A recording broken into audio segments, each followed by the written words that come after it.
With Johnny Hayes. Welcome to our World Sports coverage of the 32nd Goodys 300 here on Prime Network. We have great racing weather and over 150,000 fans on hand. John, I think Darrell Waltrip said it best. The top Winston Cup drivers against the best of the Busch Grand National Series should make this the best race of Speed Weeks. Well, Darrell Waltrip should certainly know because he's won this thing 5 times. I love this race. It's rich people against poor people. On the front row, we have 2 very wealthy people. We have Darrell Waltrip and Dale Earnhardt. They have factories behind them, research and development, big-time Winston Cup pit crews. Right behind them, we have 2 kids, Bobby Labonte and Tom Peck, who have never raced in this race. They don't have big money behind them, but they're here to race with these people, and it's going to be fun. We'll have 43 drivers in the field. We expect lots of action along the pit lane, and we've got a great depth of experience to cover it for you, beginning with a man who will run the Daytona 500 tomorrow for the legendary Wood brothers. Here's Neil Bonnet. Well, I don't have to repeat for you again. This is the biggest race of the year for the Busch Grand National drivers. These guys are going to put their best equipment forward and the best effort they have. We got a couple of strangers up here on the front row, some guys trying to break into Busch Grand National racing. I've seen them before. They're trying to put their best foot forward, which happens to be the right foot. Let's meet these guys with Steve Burns. Thank you, Neil. It took Darrell Waltrip 17 years to win his very first Daytona 500, but he's won this race 5 times. And, Darrell, you think you've got the horsepower, renewed horsepower to do it again? Yeah, we're running really good. We did have a problem, though. We did have to change motors this morning. We found a problem with the other engine, and we decided rather than jeopardize it, we want to get it out and put this engine in. This is one that we run some last year. It's not up quite as good on power, but it's probably still going to run awful well. And he'll be around at the end, we're sure. Now, one black car here on the front row, and there's another one. A man who's never won the Daytona 500, but has won 2 races here in the Busch Grand National Division. Dale Earnhardt. Dale, your prospects this afternoon. We're going to go to the front. We're already there. I don't know. We're going to run pretty good. Our car's working good, and I hope Darrell and I can hook up a couple of these guys up front and just stay in a draft and go on. We'll go now to Neil, who's with one of those kids on row 2. Yes, I'm back here with Bobby Labonte, and he's put out quite an effort, him and his crew they've got here in the second row. Bobby, you got these big guys sitting up front, but you got a good race car, and I know you got a lot of desire. Jump on these guys, see what we can do. Well, that's right. You know, the Penrose Firecracker Oldsville is running pretty good in practice. You know, maybe we could just hang on. One of these guys at the end of the race. Have a good day. Thank you. And thank you, Neil. Youngsters on the second row, old hands up front. It should be a great race, and we hope you'll be with us. We'll be back to introduce the entire 43-car field and turn them loose when we return to the Goodys 300 on Prime Network.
After the start line shuffle, Earnhardt and Hensley lead, followed by Harry Gant, Dale Jarrett, Greg Sachs, Sterling Marlin, Dick Trickle, and Ernie Irvan. Behind them, you see the cars going too wide again. We'll have some position changes. We'll bring those to you as soon as we can. But right now, it is all Dale Earnhardt.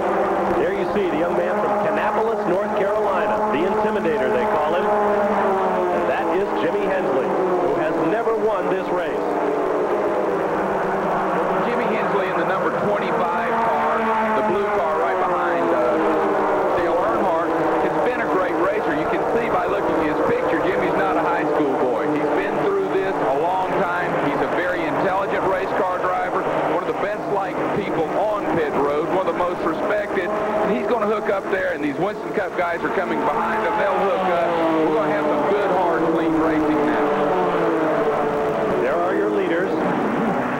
see the gap behind them to the pack of 4.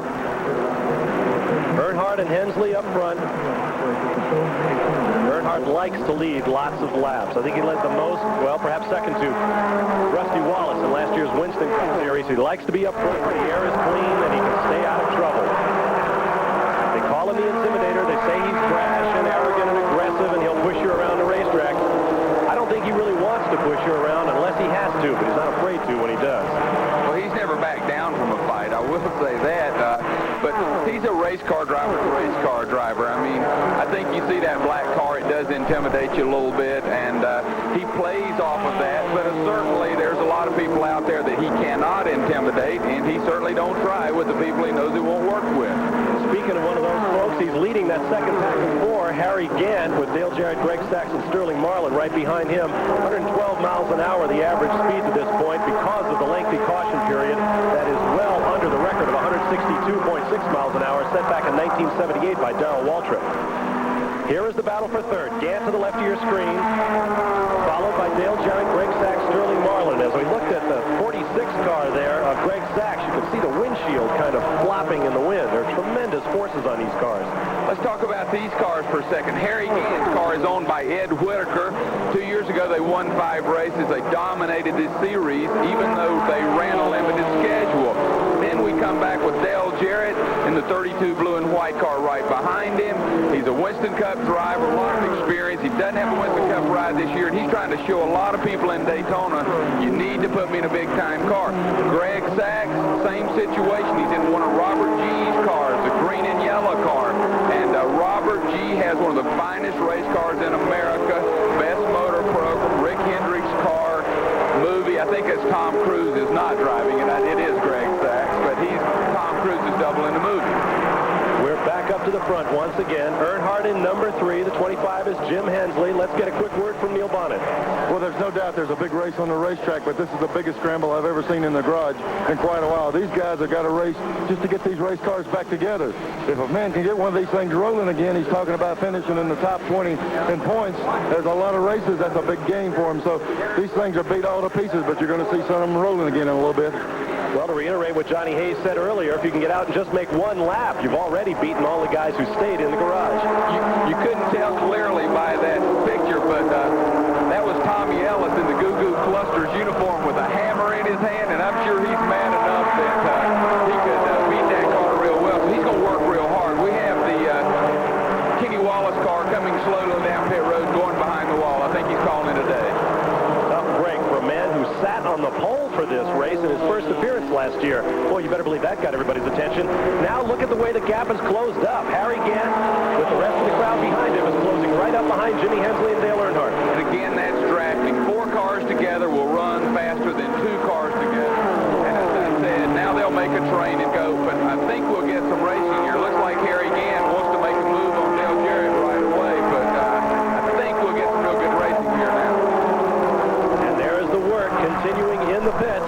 Yeah, Tommy Ellis and his crew, they're cutting the frame off, folks. They're going to rebuild that race car to try to get in there to pick up those 8 or 10 spots. That's the frame you're cutting off. This is not little stuff. Looks to be at the front end of the car. Yeah, there's the engine. It looks like the whole sub-assembly there that holds the radiator, the oil coolers, and so forth. It's going to have to come away. And it's not unusual to see drivers in the Grand National Series putting on the gloves and working on their own race cars. A lot of them help build their own cars.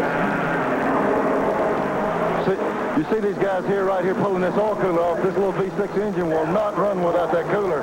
They're going to have to stick another one on there, and it's hard to imagine that this wadded-up mess here can get out there and run 150 or 60 miles an hour. They're going to get it straightened out, but it's not going to look like when it started, but it'll run. And that's all they need. With about 25 laps on the book right now, he only needs to go out there and run about 100 laps at whatever speed he can do in order to get those points. Going back to the accident for a second, we have one update on a possible injury. Ron Cooper has a possible concussion, the medics say, and a chin fracture. They've taken him over to Halifax Medical Center for some x-rays. But to the best of our knowledge, Ron Cooper, the only driver injured in any way in that tremendous wreck. That breaks my heart for Ron Cooper because he's a kid who went out, spent the big money. They hired Billy Woodruff, who was the Winston Cup crew chief, come down, put their program together, bought all all the equipment and really going for it, and have this kind of break and this kind of start at the first of the year, because there's a kid that's committed, he's sharp, he'll be a big-time Winston Cup driver someday, and I hope he's not hurt so we can see him in Richmond, Virginia next week. 6 cars now make up the lead draft in the Goodys 300. The number 3 is Dale Earnhardt, followed by Jimmy Hensley, who led most of the early laps. Behind them, the number 7 of Harry Gant, Dale Jarrett, Greg Sachs, Sterling Marlin, all in that battle. The 7 is Harry Gant.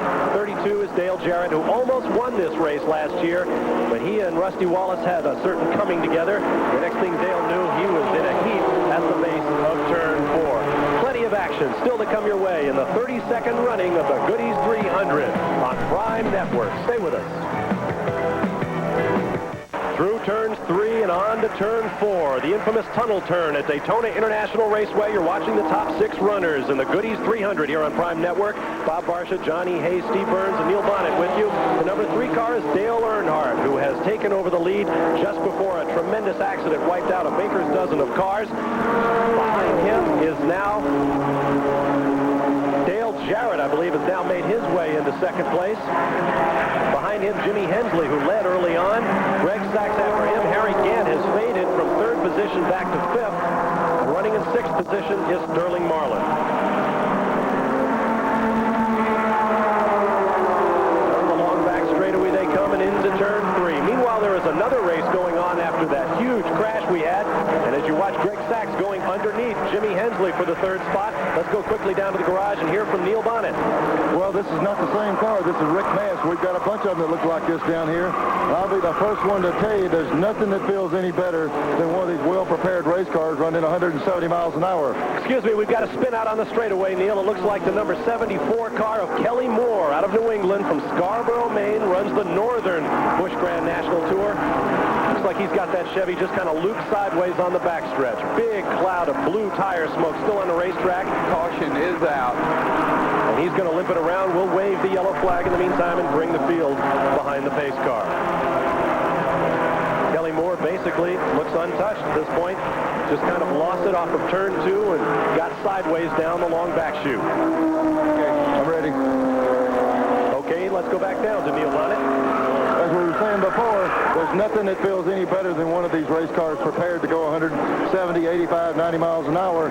But then when you fix one back in this condition and you tell the driver to go out there and ride around, this car is going to ride around at 150, 160 miles an hour, even under these conditions. And it puts an awful lot of faith in these mechanics' hands. The driver's got to have a lot of faith to figure they can patch this thing back together and turn him loose again. Well, there's some backyard engineering. Johnny Hayes, put that radiator where it was never supposed to be. Just get me back on the racetrack. I'll tell you something's wild about this. All these people have new sponsors. All the chairmen of the boards of the major corporations are here. Everybody that's anybody's in Daytona Motor Speedway to watch your race cars. Then on the 15th lap, the whole world comes loose, and boom, you prepared all year to get to this moment. It blows up. They'll do whatever it takes to get that thing back out there. If there's any way possible, everybody in that garage is going to get back on this racetrack. I would imagine we'll see some very different looking race cars, from the beautiful swoopy Chevys and Olds and Buicks and whatnot. They will come out looking something more like a brick, aerodynamically speaking. Let's go down to Steve Burns. Johnny Hayes asked about Bobby Labonte's fortunes. Bobby's car is extremely loose. Now, this pit stop is going to help them immensely. They're going to come in, see if they can make some adjustments to the chassis. Now, if experience means anything, Bobby's in great shape because many of the guys in this crew are Terry Labonte's crew members. Of course, Terry, a former Winston Cup champion. And we'll wait while Bobby Labonte makes that stop, wearing the number 44 that his brother Terry took to the Winston Cup Championship. We'll be back to get things back underway in a moment.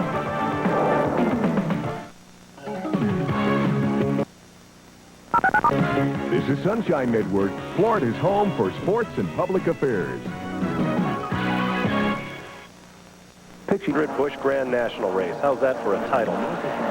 There have been a lot of great champions at this racetrack over the years, and right now leading, as we have a plethora of pit stops, as I'm sure Johnny would say if I gave him the opportunity, young Elton Sawyer from Chesapeake, Virginia, is leading this Goodys 300. His pit stops continue, John. Well, it was a great stop, and I can't believe they beat Dale Earnhardt out because he has his Winston Cup crew to help him also, so that was an awesome pit stop. All right, here we are in the garage right now, and here's a perfect example of what happens in one of those wrecks. Schrader, after sitting on the pole for the Daytona 500, has had nothing but trouble the last few days. This car has minor damage, very minor damage to the body on it, but it knocked the ductwork out of it, and in turn, it burned the engine up.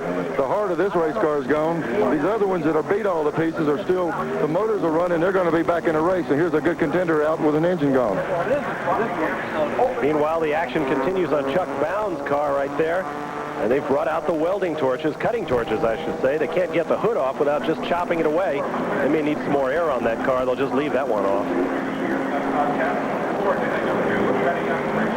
Hard to describe the hours put into these race cars throughout the wintertime, or the disappointment when your car gets smashed 14 laps into the debut event of the 1990 season. Well, it takes 6 hard weeks of work to build them, and it took 2 seconds to destroy him. Here you see the attrition in the race thus far. Brad Teague, whose spin out basically ignited the chain reaction crash that took with it Tommy Houston, still looking for a series championship, the only man who has run every Busch Grand National race. Ed Berrier is out. Jack Ingram, the 5-time series winner. Ronald Cooper, and the only Ford in the field, and the only driver that we're aware of with any injuries. Tommy Ellis, Don Jenkins, Hut Strickland, driving one of Bobby Allison's cars.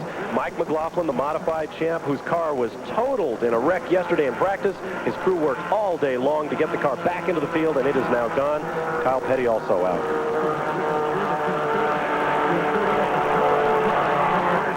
Yeah, the work these guys are doing on these race cars here is kind of twofold. If they loaded these things up and carried them home, they could repair them and not lose so much of equipment. Right now, they're just having to chop them to pieces to get them running again. They're actually destroying the car worse than they would at home to fix it. The pace car is now off. Elton Sawyer is the leader. One of the cars looked like the number 79 machine of Dave Resendiz chose to take the slower route for lap cars on the outside. Elton Sawyer quickly gets the brake and moves out, but 2 cars back up along the wall. The black number 3 of Dale Earnhardt. He's going to be moving up. Watch him. Harry Gant in the 7 car. Dale Earnhardt in the number 3. And it looks like Greg Sachs in front of him. Sterling Marlin in front of him. These were some of the cars involved in the train at the front before the pit stops began, so it'll be interesting to watch them scramble now. I think he noticed they caught Earnhardt in a sandwich and pushed him back a little bit. The green car is Greg Sachs, 46 cars flying to the front. Harry Gant went on the outside, he went on the inside. I don't know if they'll hook up or if they're going to race side by side. Dale Jarrett will decide which car wins this race. Down to the line they come, and young Elton Sawyer will lead the way. Sterling Marlin right behind him, and they go 3 wide. Somebody pitches by underneath there. The number 58 car of Ernie Irvan. Irvan, who won the last chance qualifier yesterday afternoon. 10 runners in that event moved up out of the 22 that started into the feature here today. Trust me, Ernie Irvan can and will drive a race car, and he'll stick it in. And I'm sure Earnhardt looked up, and those people said, "Oh, Lord, it's Ernie."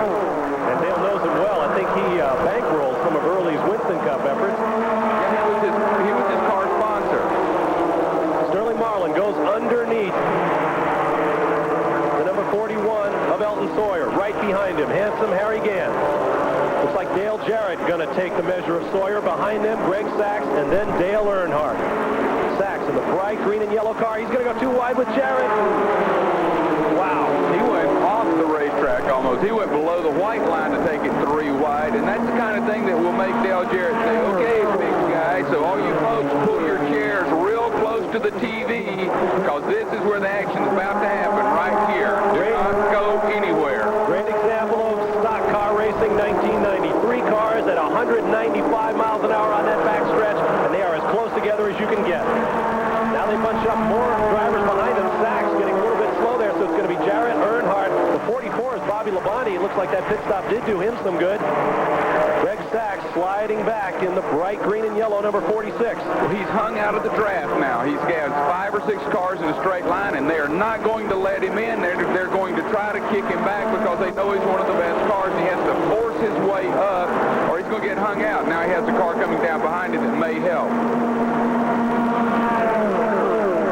Back into turn 1 on the 31-degree banking. The Daytona International Speedway they go. There you see the 41 of Elton Sawyer. Right behind him, 92 is Dick Trickle.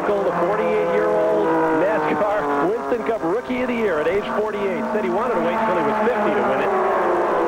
But he got a break last year driving for Bobby Allison, or for the Stavola brothers in Bobby Allison's car. Dale Jarrett charging. I believe Dale Jarrett's just trying to send a message to everybody down that Winston Cup garage, buddy. I can drive these things, and I can't believe I got left out.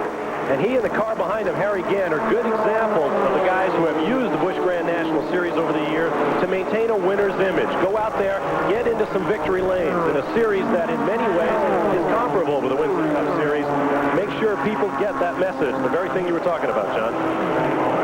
There's a good hookup. Sterling is, after that pit stop, running much better. He ran good with the lead draft anyway, but now he's up front and aggressive, and now we have good quality race cars all up front, and again, it's getting that Winston Cup look, and we need some of the poor boys to get on up there and get the Bobby Labontes them back up and give the good old people a chance. Challenge now, Dale Jarrett takes Sterling Marlin. Looks like Dale Earnhardt's going to get a piece of that. We'll tell you how it turns out when we return to Daytona after this.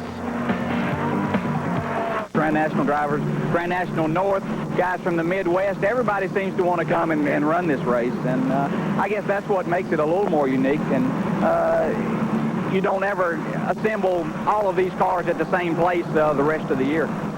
18 states represented, from Florida to Maine to Oregon and California. Let's go down to the pits and Steve Burns. Johnny Hayes said that Dale Jarrett is sending a message to the car owners in the Winston Cup garage. John Irvin is his crew chief. John, what is Dale saying? Well, Dale says, like I say, this place owes us one. We had a good practice yesterday afternoon, and we felt real good. We've worked hard all week, and the Netflix Crush car is really performing good right now. We had a good pit stop, and if everything goes good, Steve, we can make one more stop. Hey, Jarrett also said that this is his Daytona 500. It is for a great many of the drivers in the Busch Grand National Series. It is Jarrett, followed now by Sterling Marlin. Number 3 is Dale Earnhardt. And look at the 44 of Bobby Labonte. After that pit stop, he's a new man. Oh, what's great, he just put a big-time move on handsome Harry Gant and locked him. He was below Harry, made a move to the upside. Now he's got Harry knocked out of the draft, so that's pretty good for old high school boy. He's not the only one out of the draft. Gant, you see going backwards to the right of your screen, Sterling Marlin is out of it now, unless Bobby Labonte in the red 44 hooks up with him. Several cars are calling into NASCAR saying that the number 3 car is dumping rear end grease on their windshield, and that they're saying that Earnhardt's throwing grease. I don't know if that could be the case or not, or just trying to get him to pull in. We'll keep an eye on that situation. Meanwhile, we've got draft against draft. Up high, Jarrett, Earnhardt, and the number 12 car of Jeff Burton. Down low is the 48 of Sterling Martin and the 44 of Bobby Labonte. Here they come, and they got slower traffic in front of them. A lot of the fans were really concerned whether we'd have a good race when we took out 12 or 13 of the top race cars. You can't get any better than this. I don't care where you go. That's as good as it ever gets right there. Side by side, getting it on. Come after me, baby. It don't get no better than that. Off the tunnel turn, down the short chute to the dog leg that makes Daytona a tri-oval. It's basically a 3-cornered racetrack. Right now, the man who has it mastered is Dale Jarrett in the number 32 car.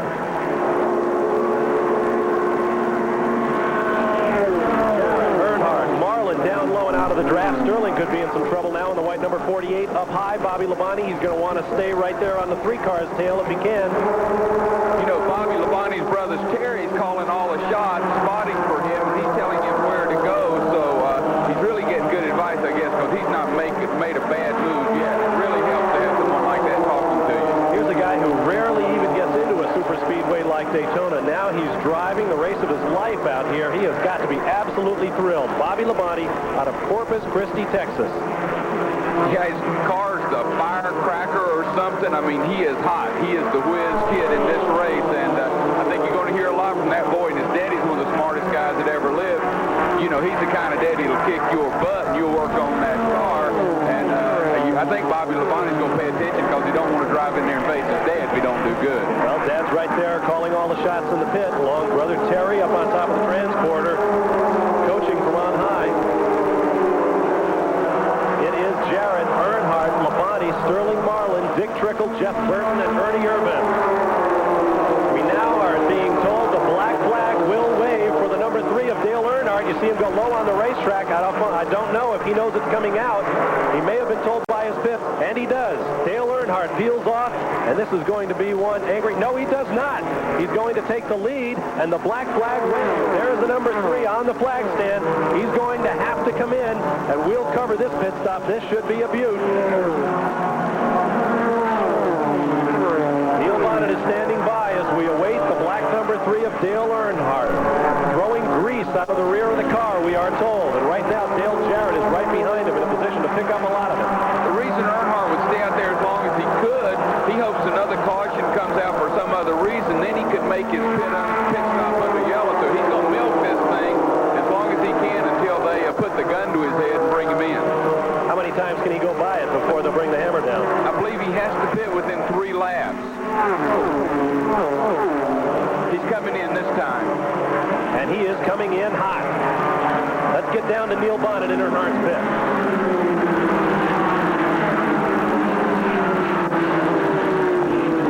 Here's Earnhardt in right now. They're swarming all over this thing. They're complaining about a fuel leak. These guys are going to the normal stuff right now. They're going to stick some tires on it. We've got some people up under the car. They're spraying brake clean with the type cleaner to clean up all those, shooting it on the clutch area of the car. If that's the case, it's usually coming out of the transmission or the rear main. But they got it cleaned up. Check it out. And a smoky burnout it is. Boy, Kenny Burns. No, but that was typical Earnhardt. They give him the black flag, so he takes the lead. Well, he hasn't got it now. Dale Earnhardt's back on the track, and they'll be watching him. Well, I'd like to ask Neil Bonnet a question, and I don't really understand this, but does that fluid that they sprayed on the car stop the leak, Neil? No, it doesn't. And right now, the NASCAR inspector has walked over and he's pointing at a pile of grease on the rear end. I mean, on the pavement down here. All they did was clean the particular area of the car off. He's indicating to them now that there's dripping coming off the car. There's a big powwow going on here. If they wave that black flag again, you're going to see some action down here. Dale Earnhardt now back up to speed, but he is well back out of the top 8 as we presently show them. There you see Dale Jarrett, number 32. Below him, Bobby Labonte may take a shot at the lead here. Not this time around as they come down to the start-finish stripe to complete lap number 55 of a scheduled 120 here at Daytona on a beautiful day for racing. Temperature 80 degrees, no chance of rain, slightly cloudy skies. It doesn't get any better than this, as Johnny said. We talked to Bobby Labonte earlier in the weekend, and we asked him, have you planned out a strategy for this race? I'm looking for a position to get in the line and just follow the leader all day if that's what it takes. You know, I've watched a lot of them on TV. I've been down here and watched them. You know, with the restrictor plates, that's basically what you have to do. And, you know, if I can follow whoever and just ride comfortable and stay out of trouble, then that's what we'll do. I thought it was great earlier. We were discussing that the first time Bobby Labonte had been here and the only time was in a go-kart. And Bob told me, yeah, but the problem there is they turn left right as you go across the start-finish line. We hope you remember to stay straight. Well, he has, folks. He's staying straight. And now we have a single file effort once again. Led by Dale Jarrett, it includes Labonte, Sterling Marlin, Dick Trickle, Harry Gant, Greg Sachs, who, as Johnny mentioned, has been doing a lot of stand-in driving this weekend. He may be the busiest driver at Daytona. Tom Cruise is here filming a movie to be called Days of Thunder that'll be in your theaters later this summer, we understand. But when they need somebody to get in and drive for Tom Cruise, Greg Sachs has been doing it. Yeah, and another thing, Greg Sachs is developing a close relationship with Rick Hendricks, who's in charge of this whole thing. He keeps doing this kind of job for Rick Hendricks. Rick Hendricks has nothing, but he's got a lot of problems, but money's not one of them, and he's liable to just put him in another car. Harry Gant going backwards there in the number 7 car to the left of your screen. I think Harry's got a problem in that 7-car draft. He's the tail ender now, and everybody just drove around him. Harry Gant's been loose, but Harry Gant has a philosophy a lot like Darrell Waltrip. He loves to be at the tail end of the lead draft, so it gives him a little more time if something happens in front of him. And I think he's in a spot he can hold on, but he'd rather not be in the middle getting pushed around and your rear wheels being pulled off the track.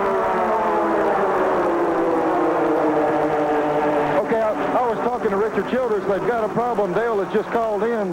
The clutch is slipping on the car, and that's a good indication it's grease I'm looking at here. It is out of the front of the transmission.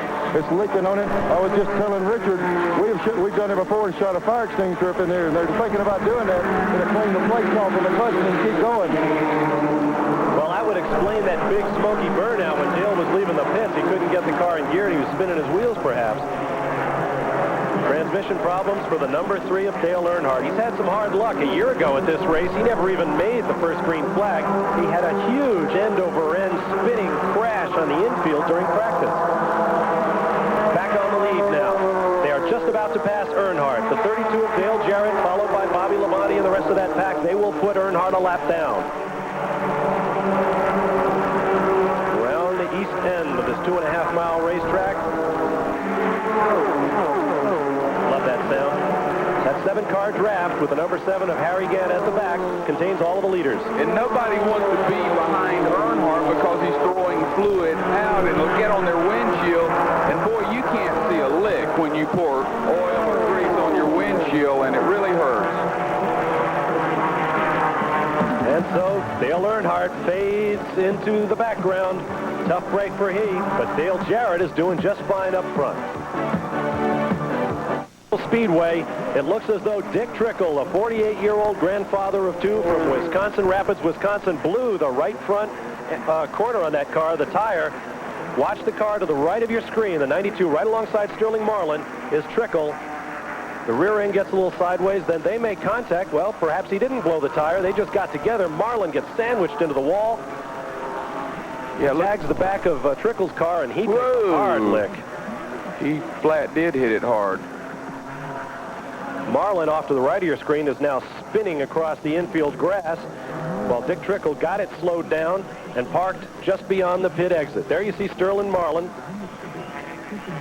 who was just fine after what must have been a real white-knuckle moment coming off turn 4. It looked like Dick just came in there a little too hard, and the rear end went around on him, and the racetrack's real slick. We've talked about that earlier. The tires are hard. Trickle's out of the race car. Dick Trickle, a man who has won more than 1,000 short track features in his career. Sort of like Pete Rose, who was in so many winning baseball games. Trickle has won more races than most guys have been in races.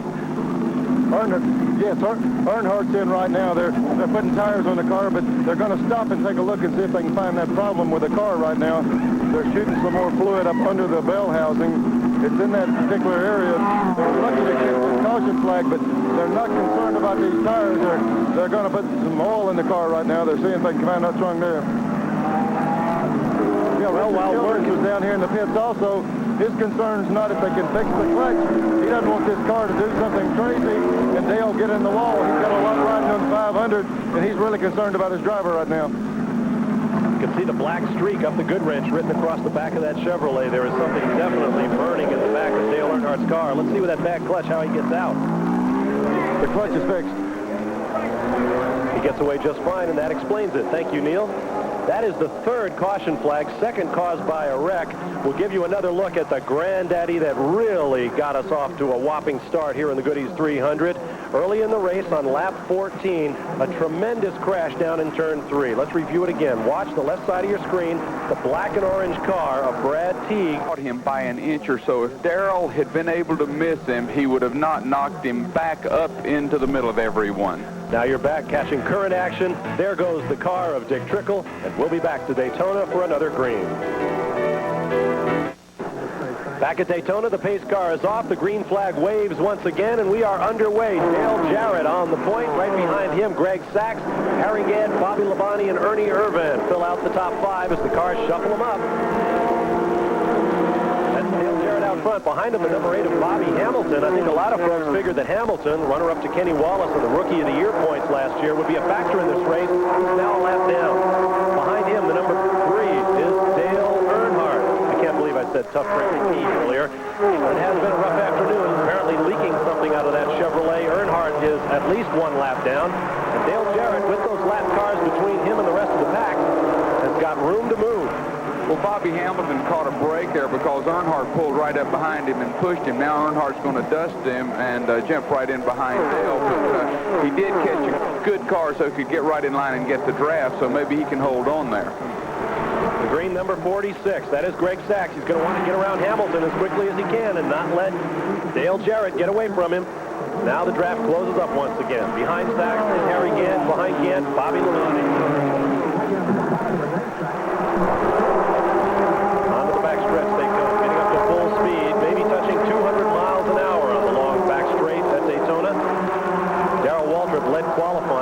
just under 189 miles an hour. I love the sponsorship on that car, Crunch, and Earnhardt's being right behind him. And that, for some reason, that would scare me if my sponsorship was Crunch, and that's Earnhardt's name is Crunch, and, you know, he may be offended, so I don't know, Dale. Watch out. He's liable to try to crunch you.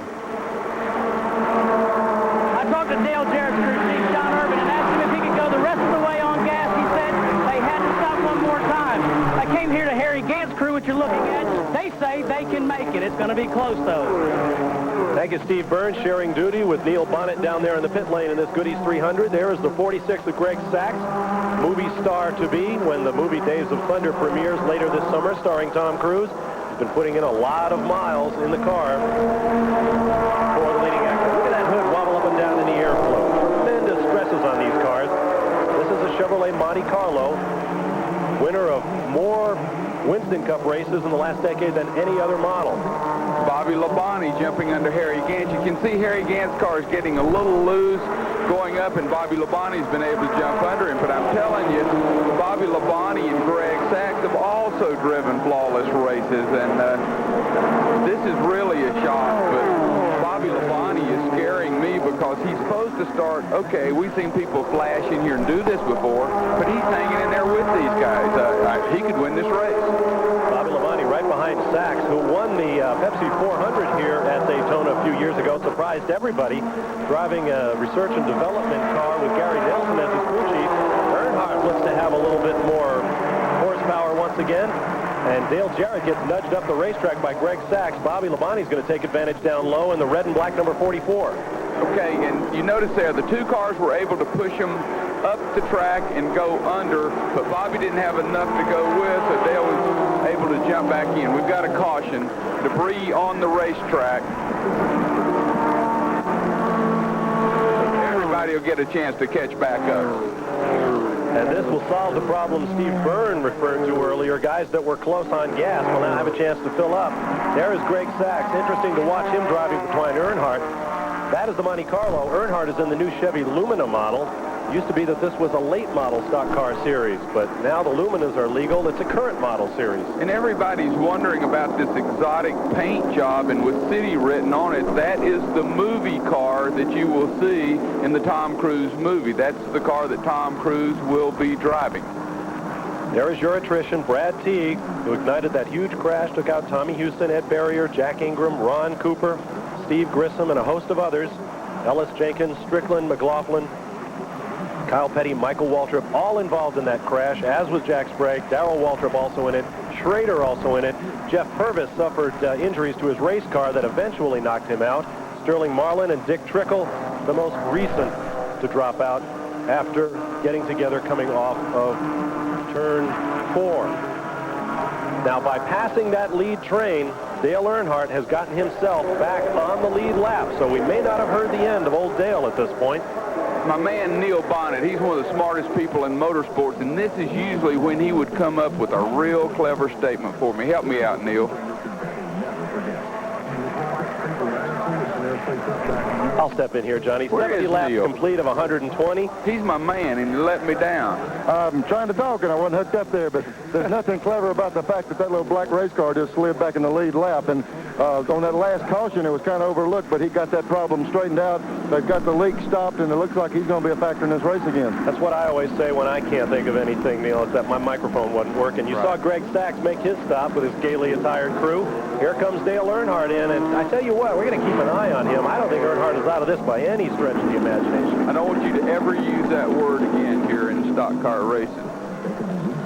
I won't. Okay. After the race, you tell me what one it was. The gaily attired crew. I mean, these guys are tough, buddies. We are going to go for it now. Dale Earnhardt getting back into it here at the Goodys 300. Twice the winner before. He is not about to let go of this one, folks. Your leader remains Dale Jarrett. Bobby Labonte now moves into second. Harry Gant is in third position. There you take a look at Greg Sachs, who will come back into the top 5. But Jarrett remains your leader. We'll be right back. Right they come. Right behind Earnhardt is the number 2 of L.D. Ottinger, a 2-time series champion who'd love to win this race. He's seen some lean years recently. Steve Burns. Bob, I'm in Bobby Labonte's pit. His father, Bob, is the crew chief. Bob, do you think there's still a problem with the 3-car? Well, it seems like he's still pouring little rear end grease out or something. When you run close to him, you get oil all over your windshield. Is Bobby happy with the way the car is running currently? Yeah, he said he's a little bit loose, but he's not bad. Thank you, Bob. Yeah, a little bit loose is the way you want to run at Daytona, the drivers will tell you. Track that's been here since 1959, seen a lot of great races and a lot of racing miles. Down the short chute to the start-finish line they come once again. The bright green and yellow car is Greg Sachs, but he's got a lot of hardware in front of him. He just led his first lap at Daytona. He just got by him at the start-finish line. Great job for the kid. Bobby Labonte. And in case you're confused by the lead changes, you are only scored as the lap leader at the start-finish line. You can pass and repass 6 times elsewhere on a racetrack when you want, but the man who is on the point when you cross the start-finish gets credit for leading the whole lap. And many dollars lay within Busch Grand National Racing. There is Ernie Irvan on the outside, underneath the 32 of Dale Jarrett. They're going to go side by side. Here's where we've had all the action this afternoon, out of turn 3 and on to 4. They're going to go side by side. That's going to make it tough to catch the 2 guys up front. The red number 44 of Bobby Labonte and the 25 of Jimmy Hensley. Jimmy Hensley's been up there all day also, and these guys are working together, and these are really 2 surprises. 4 wide scramble behind them. At the top of your screen is Ernie Irvan. At the bottom is Dale Jarrett. Behind them, the 46 of Greg Sachs. Greg Sachs is trying to make the difference up. Earnhardt set that up, but it's going 3 wide. Here he comes. So if they'll continue to run 2 wide, 3 wide like that, they're going to give a breakaway to the top front 2 cars. It is Labonte now by about 2 car lengths over Hensley, and then a big gap back to this group. Dale Jarrett ekes out a slight lead over Ernie Irvan as they come down to the stripe again. It appears to me that everyone's lined up behind Ernie, so try to leave him out here. We talked to Ernie Irvan, and we asked him, since you're a world-class driver, do you have any advantage because you have more experience with drafting? We learn a lot more about drafting in the Winston Cup ranks than we do in the Busch ranks. They get 1 race a year to do this, and the Winston Cup guys get 4. So it's naturally you're going to learn more about it, and that's what's going to happen at the end of the race is who can draft the best and stay in the lead and you know, maybe draft that back straightaway and take the lead. Ernie Irvan from Modesto, California. It's a long haul for this guy. Behind him, one of the cars that suffered damage in the earlier crash. That's L.D. Ottinger's car, missing bodywork in the front left corner. Back up on point. Bobby Labonte leads. I think that's the 63 of Chuck Bound, with nothing at all covering up the engine in front. He was also involved in that big schmozzle earlier. Take a look at these aerodynamics, folks. There's your brick you were talking about. There's just nothing there, but again, it proves how important these points are. Did you see how close those cars went 3 wide? Woo! Chuck Bound from Portland, Oregon, who has raced from coast to coast, including up in New England. He is going to have a long afternoon here at Daytona. We'll be right back.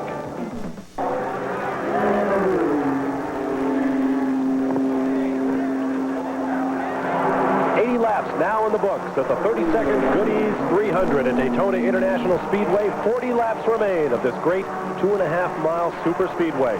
Your leader is Bobby Labonte, who may be playing this race just right in his first ever appearance. But behind him, all of those cars are running for position. Jimmy Hensley, Dale Jarrett, Dale Earnhardt with a masterful pit strategy and some good, hard North Carolina country stock car driving has come from a lap down. He runs 4th. Greg Sachs is 5th, followed by Harry Gant, Ernie Irvan, Elton Sawyer, Robert Presley, Joe Nemechek, L.D. Ottinger, Jeff Burton, and Dana Patterson.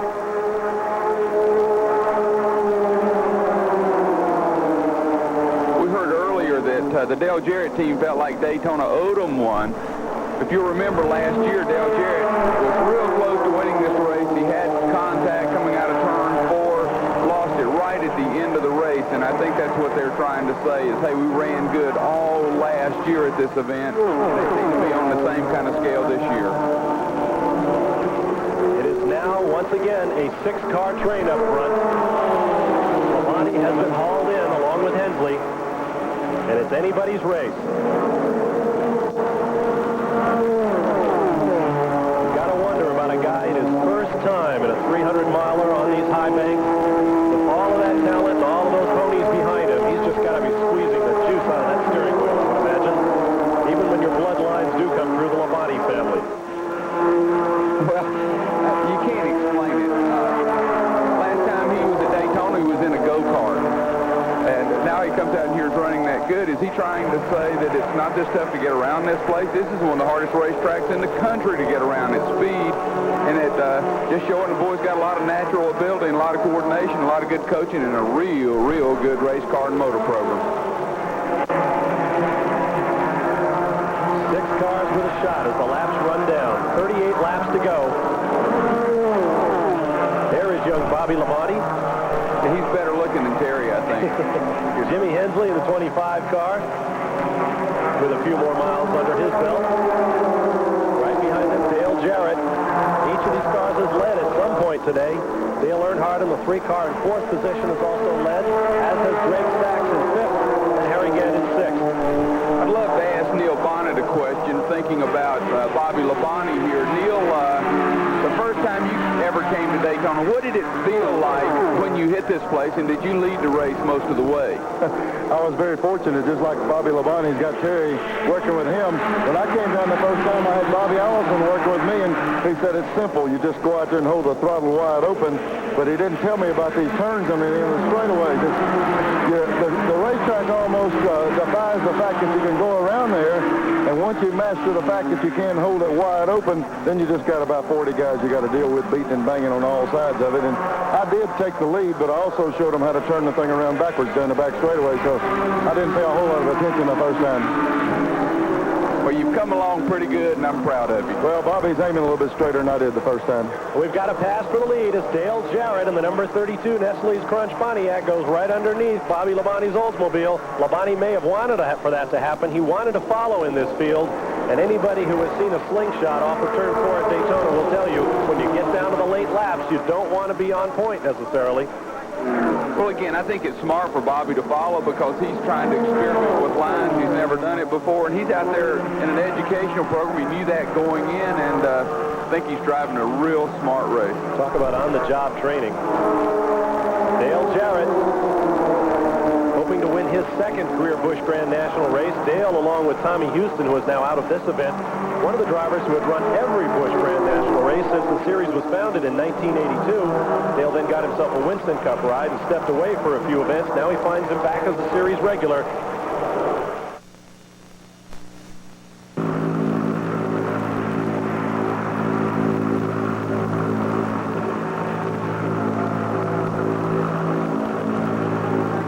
Back at the Goodys 300 on Prime Network, Bob Varsha, Johnny Hayes, Steve Burns, and Neil Bonnet with you, looking down from on high from the Goodyear blimp. And we thank the good folks at Goodyear for the use of our floating camera platform. There you see it high above Daytona International Speedway. Chamber of Commerce weather here in Daytona. Really a beautiful day, great day for racing, as it has been for the last week. There is your leader. Excuse me, Johnny. Just look at that shot from the blimp. It really is the only way you can get a camera to get that kind of position. I mean, we're so lucky to have those kind of shots because it's like looking out of the airplane when you land over there at the airport. We get to watch it consistently, but you can really get a different view of the racetrack in the car. See how they all change grooves there? They dive down to the bottom, go up the banking, just like a train. We're watching the train. See, the one car goes high, come underneath, perfect shot. Thank you, Goodyear. Built on 450 acres, this huge racetrack. It's hard to believe and hard to express just how far away these race cars get when you consider that they're lapping at about 48 seconds. Your leader, Dale Jarrett, 184.9 miles an hour that last lap. One of my favorite shots from the blimp was with the lake in the background. Reminds me of the great story with Tom Pistone. The first race he ever ran here, he ran off into the lake. So they pulled him out of the lake and everything. Second race he ever ran at the Daytona 500, he wore a life jacket the entire race. I think that's the only person that's ever worn a life jacket at the Daytona 500 was Tom Pistone. One of the great stories in racing. The nose guard must have cost more than those sunglasses. Down to the line they come, closing up some. Jarrett, Labonte, Hensley, Dale Earnhardt, Greg Sachs, and Harry Gant. There's the 7 of Handsome Harry, also known as Hard Luck Harry Gant. Found some dry times on the Winston Cup circuit for a number of years, but has done well here in Busch Grand National Racing. You mentioned a couple of years ago, Johnny, he won 5 races. We should point out he won 5 of the last 7 races that season.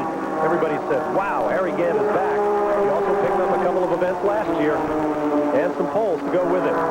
Harry uses a lot of the Darrell Waltrip driving style, approaches it in a very intelligent way and say, hey, let's save this car to the end. I'll ride back here where it's comfortable. So you never know if Harry's showing you everything he has. He may just be sitting back there drafting. You remember we talked earlier about gas mileage and that sort of thing, and maybe he's using that as a factor. There you see Harry Gant down across the line, running at the very back of this chain of cars. 6 cars in it. Harry is 6th and content to run at that point. They should be able to go the rest of the way on this load of fuel. Now, in this pack of cars, look for the number 87. We talked about Bobby Labonte being a young guy. The 3rd car in line there is Joe Nemechek from Mulberry, Florida.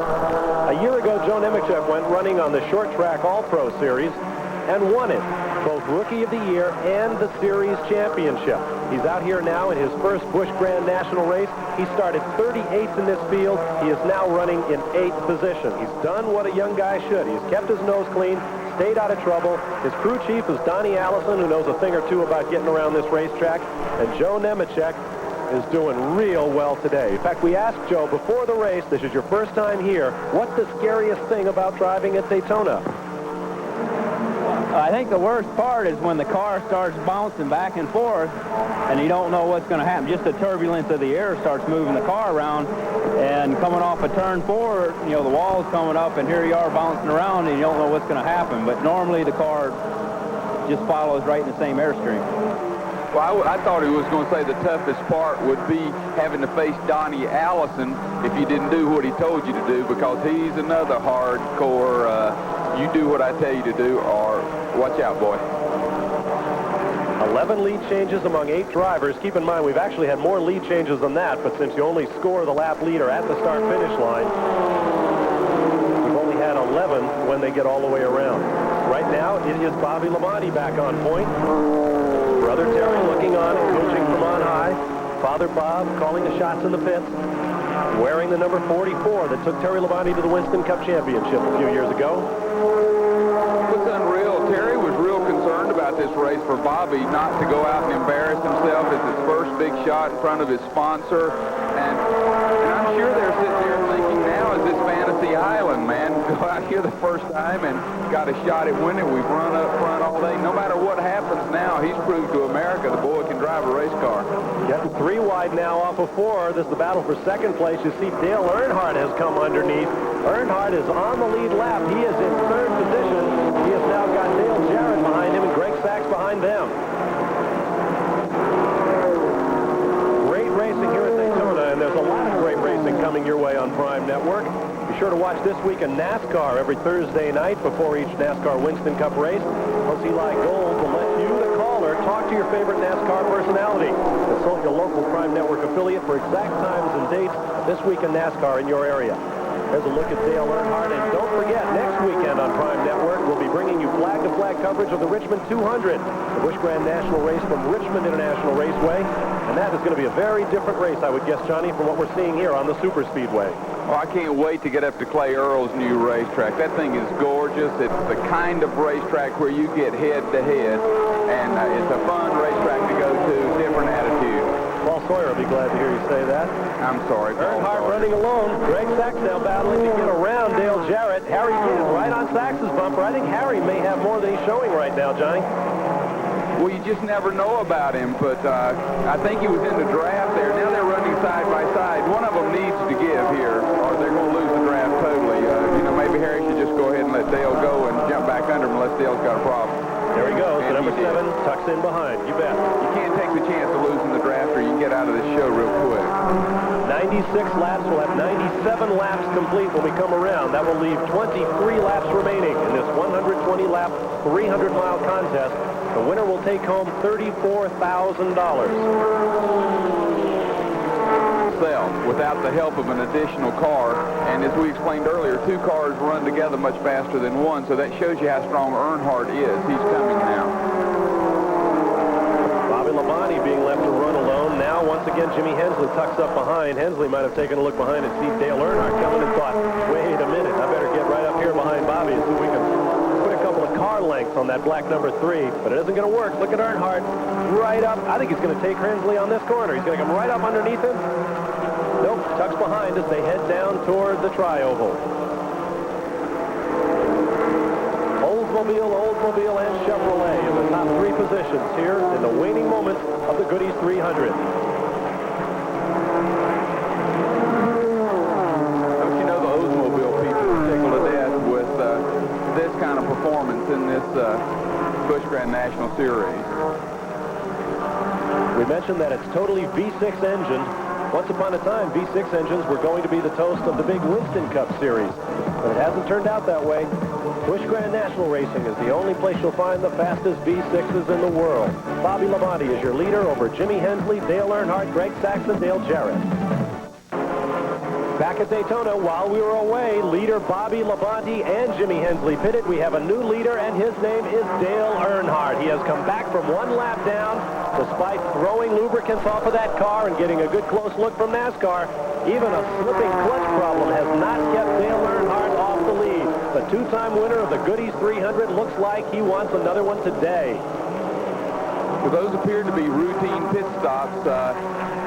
When you run this long, the tires are being used up. They're very hard tires. The racetrack's getting slick, and some of these people come in and take a chance trying to get new tires on it and more gas. So there's going to be some people who roll the dice out here today. And you've got to wonder about Earnhardt's tires. You see the gap back to Greg Sachs running in the 2nd position.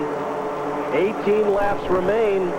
Dale Earnhardt has to wonder whether or not Labonte and Hensley, with the new rubber on, are going to be able to catch him and run him down. Both of those guys are hoping for a caution so the field can get blocked back up. Right now, Earnhardt seems to have a drive away. Now the other 3 cars are starting to hook up in a draft, so we have a 3-way draft. Harry Gant's just right behind Dale Jarrett, so maybe they can hook up and run him down. That's their only chance.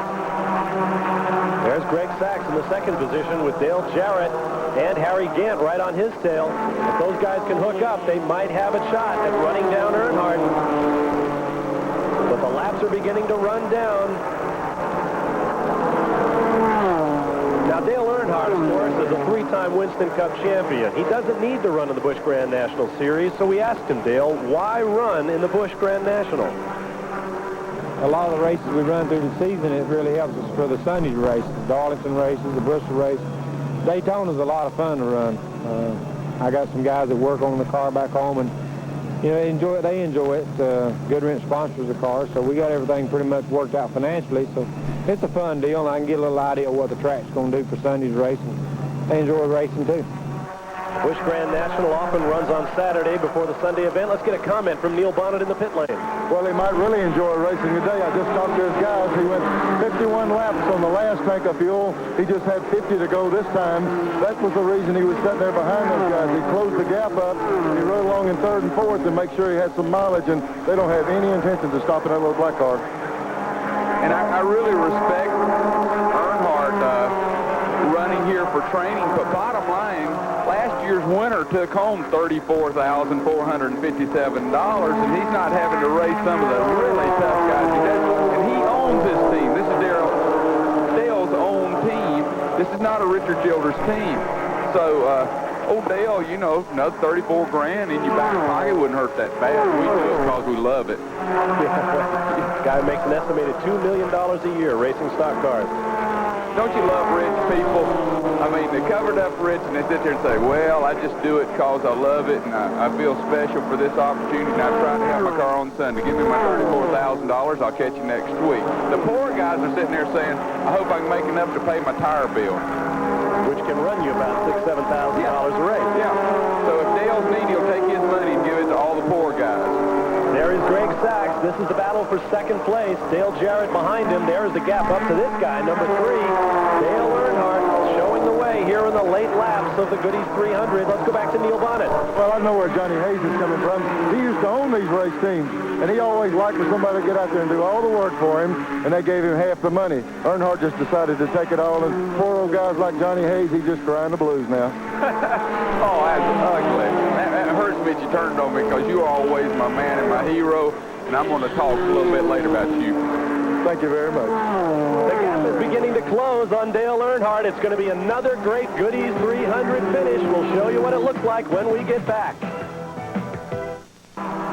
With 12 laps remaining in the 32nd Goodys 300, we have a new leader. Greg Sachs has taken over from Dale Earnhardt, but it's a long way from being over. Let's take another look at how Greg Sachs pulled this one down. Coming through turns 1 and 2, he pulled up to Earnhardt's bumper, and he never hesitated, Johnny. Well, it appears that he's by himself, but again, it was the train. 3 cars ran down 1 car, and right behind him was Dale Jarrett and Harry Gant, so we have 4 cars locked up. And I think right to the end, we're going to have this shootout and see who goes with who to win this race, and they may come across 2 side by side with 4 cars to finish this race. So I think we're going to have an exciting shootout. There has been nothing but great finishes to the Goodys 300 over the year. The last couple of years, last lap shootouts have decided it. Darrell Waltrip won one year, lost one the next year. He won't be a part of this one. Here's our race summary with 109 laps to the book, 13 lead changes among 8 leaders. The average speed well under the record due to 4 cautions, 2 of them lengthy. 20 cars knocked out of the race, more than 12 of them in that big crash on lap 14. Here is Earnhardt of the number 3 car, trying to get underneath the 46 of Greg Sachs. Won't do it this time out of the backstretch. Neil, let's put you on the hot seat here. If you are Dale Earnhardt, what's your strategy right now? Well, he almost has the strategy dictated for him. He might look under him, but I don't think you'll see him try to pass him to just a few laps ago. These guys are really counting it close. They're playing with 1 lap on fuel, so he's going to have to draft, they said, right to the end. So it's going to make him have to do the Daytona slingshot. He can't afford to pull those guys. He doesn't have enough gas. How about if you're Harry Gant? You're running 4th in this line. What are you going to do? Well, if I was Harry Gant, I'd be tickled to death because I know Harry Gant's the kind of guy that 3rd or 4th doesn't mean a thing. He's plenty capable of winning the race from where he's at. Any of those 4 guys have got a shot. All 4 of them's got a game plan, but somebody's going to make the first move, the big shuffle, and then your game plan's out the window. It'll be just some high-speed chess the last few laps. Steve Burns, how about you? I'll put you on the point. Suppose you're Greg Sachs and you've got Dale Earnhardt in your mirrors. I want to bring up a good point. We're standing here in Dale Jarrett's pit. A crewman from Greg Sachs' staff came down here and asked crew chief John Irvin if he could draft with Dale Jarrett. Now, I asked John if Dale can go the whole way, and he said... We'll take that to mean who knows. Right now, Dale Earnhardt has decided he's not going to wait. He's going to take the lead across the start-finish line from Greg Sachs. That now makes it 112 laps complete, 8 laps to go. Dale Earnhardt leading Greg Sachs. Dale Jarrett is right there, as is Harry Gant. And I think it's coming to a drafting situation and who makes it all the way on gas. And I hope all of them make it all the way on gas, and if they can go 3 wide and then somebody jump in the grass to beat them. But you can see Earnhardt driving. He looked a little snaky there. Well, he accused Dick Trickle in the newspaper of mirror driving him in one of the races recently. And when you go down to the back straightaway making an S move, I think that's what mirror driving is. Dale Earnhardt doing everything he can to break that draft behind him. Neil tells us that Dale may be a little bit short on fuel, but he's decided he's going to try to lead this one to the end. He must think he has the horsepower in that Richard Childress engine to do it. Harry Gant laying back in 4th position. Dale Jarrett can't afford to wait too long. There you see Dale Earnhardt's pit. Remember, as John said, this is not a Childress team, but there is an engine out of the Childress shop underneath the hood of that Chevrolet. 7 laps and less to go. There'll be 6 when we get to the start-finish stripe. Earnhardt down to the inside, trying to shake Greg Sachs. Behind Sachs is Jarrett. Behind Jarrett is Harry Gant.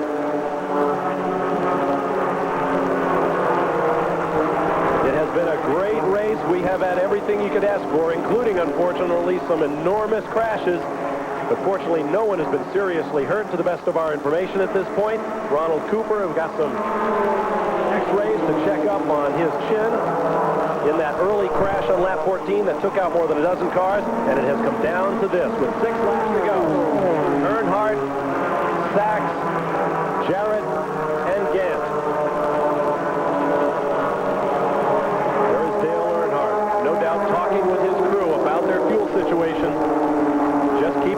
one in it, as all he can do right now. Break that draft back to the 46 car, trying to keep Greg Sachs off his bumper. It's really funny watching these cars. Harry Gant will drop way back at times. Won't seem to be getting through and get a shot off the turn. Then he comes right back up on him. I keep thinking, well, he's faded. He's not going to be able to do it. And then he just runs everybody down. The same thing. And they've got us all guessing. I don't know who's playing games with who. And I think it's like Neil said, any one of these guys can win this race. You're watching it on Prime Network, and only on Prime Network. Earnhardt with Greg Sachs behind him. Both of them winners on this racetrack. Dale Jarrett has never won here. Harry Gant looking for a Busch Grand National victory on this racetrack. And this is what Dale Earnhardt didn't want. 3 cars right on his bumper. Dale Jarrett takes a look to the inside, then slides back into line. There will be 4 laps remaining when they come to the start-finish line. Now Gant goes up high. He's going to make his move for 3rd place right now and does it easily.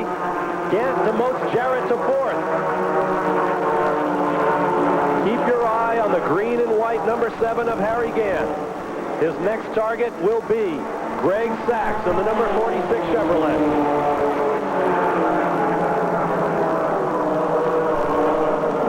Is your leader. 4 laps remaining. Into 1 and 2 they go. Gant rides up a little high. Jarrett pulls to his bumper.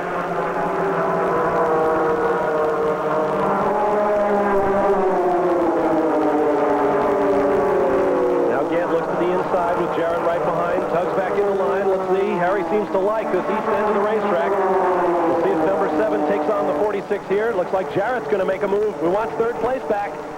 It's important that these cars don't get racing side by side or they'll get out of this event quick and they'll have 2 cars to settle it. So Harry lets him back in quick because he knows he will lose a draft. But everybody needs to stay in line right down to that last lap or next to last lap. A year ago, Dale Jarrett got knocked into the wall by Rusty Wallace, and Dale has a problem. You saw the car shimmy. Yeah, it shimmied real bad, and he slowed. I don't know if he had a tire going down or something happened, but he's dropping back. He's out of it. Dale Jarrett is out of it. Something went wrong with his race car. And now, suddenly, it's a 5-car length gap. Earnhardt down to the grass, trying to shake Greg Sachs. Harry Gant has to get it together right now. It is now a 3-car race, and a 3-car lead. There you see, it looks like he can't steer that thing. It really can. It's going all over the place on him. He's got to keep it down, too. He's got cars coming up fast behind him. But we're getting close to crunch time now, and we're going to find out who's been playing games. But still, I think we have 3 cars in this race. And we have 2 laps to go. 2 laps remaining.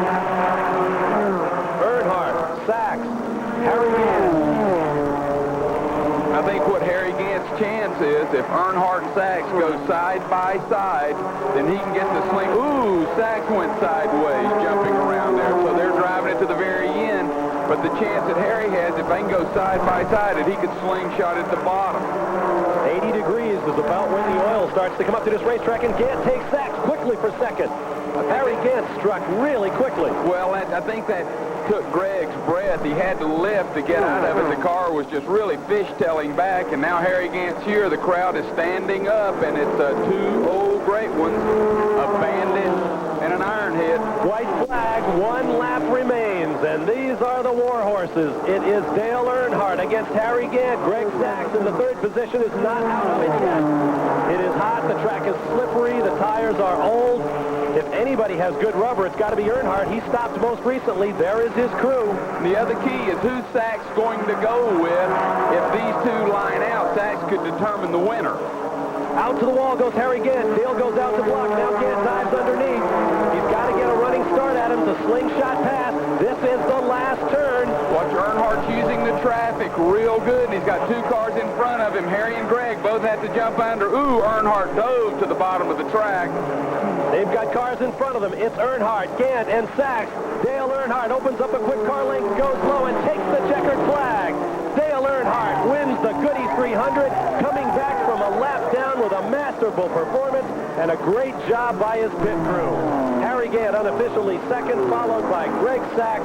Jimmy Hensley will finish 3rd. Elton Sawyer 4th, followed by young Joe Nemechek, Bobby Labonte, who faded from the lead, Ernie Irvan, Dale Jarrett, and Dana Patton.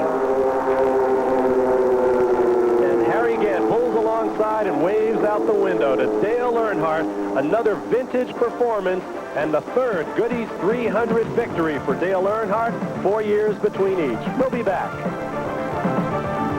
Once again, aboard the Goodyear blimp, high above Daytona International Speedway, where a crowd in excess of 150,000 diehard stock car fans really saw a beauty. Dale Earnhardt fell behind by a lap at one point when his race car gave out under him, but they kept working on it, and he just kept driving the wheels off that car, got himself back on the lead lap, worked his way to the point with 10 laps remaining, and held it all the way to the finish against a tremendous effort by Harry Gant and Greg Sachs. There you see Dale Earnhardt now down in victory lane. We'll be going to him in just a moment with Neil Bonnet. Johnny Hayes, a spectacular victory. I really thought Harry Gant was going to come back. Well, I couldn't tell. Dale did a great job there at the end. He's just a magnificent race car driver, and he used up the racetrack. He made the moves. He used traffic. I mean, he's just the man. He's tough to beat in a situation like that. Harry did a great job, and also I think Greg Sachs did an excellent job all day. You know, we look, and Bobby Labonte finished 6th, ran his heart out. Jimmy Hensley finished 4th, ran his heart out. Elton Sawyer had a great day, finished 5th. Dale Jarrett, man, it looked like he had the real shot to win this thing, was up front all day, had some kind of problem right at the end. So it was a good race. We had a lot of accidents, a lot of trouble there, but we still had a real good event and a good shootout at the end. Let me tip my hat also to Dale Jarrett, who was in it right to the finish, had the car break with about 4 laps to go, leaving it to the 3 who finished: Dale Earnhardt, Harry Gant, Greg Sachs. Jimmy Hensley 4th unofficially, Elton Sawyer 5th. Bobby Labonte, who led so much, faded badly in the last 10 laps or so. He'll finish 6th. 1 lap down, Ernie Irvin in 7th. Dale Jarrett 8th. Joe Nemechek 9th. Great run for him in his first Super Speedway performance. Dana Patton from Enfield, New Hampshire, fills out the top 10. It's just the beginning of the climactic part of Speed Weeks. The Daytona 500, of course, coming up tomorrow. Now let's get down to victory lane with Neil Bonnet. Dale, just a typical little day at the racetrack. Get a lap or 2 behind and make them back up. I tell you, you guys did a good job. It looks easy on the racetrack, don't it, Neil? That's hard work, though. But, you know, the guys did. We had a rear end line leaking, and we got that fixed and got a lap back, and, you know, was lucky to get it back. I passed Dale Jarrett just as the caution came out. We got our lap back. The guys did a good job. Finnicklin and all the boys back at the shop built the engine at Richard's shop, and Tony and Hutch and all the boys that built the car, and, you know, everybody did a great job. You know, everybody worked hard. It seemed like it was a long winter getting this car to here, and then it was a long day getting into victory lane. Well, no little hard work's never hurt you. Biggest thing I want to know is next hunting and fishing trip, you paying for it after this? Yeah, I'll pay for the next one. We're going to take it pretty soon. Good job, Dale. Thank you. Thank you, Neil. What about tomorrow? Well, I'm going to tighten my car up a little more, and I think you better, too. That racetrack's greasy as heck. Well, I tell you what, I'm going to see if I can hang on that little black Chevrolet a little bit tomorrow, see if we can have some fun. Me and you need to. We ain't had no fun in a long time.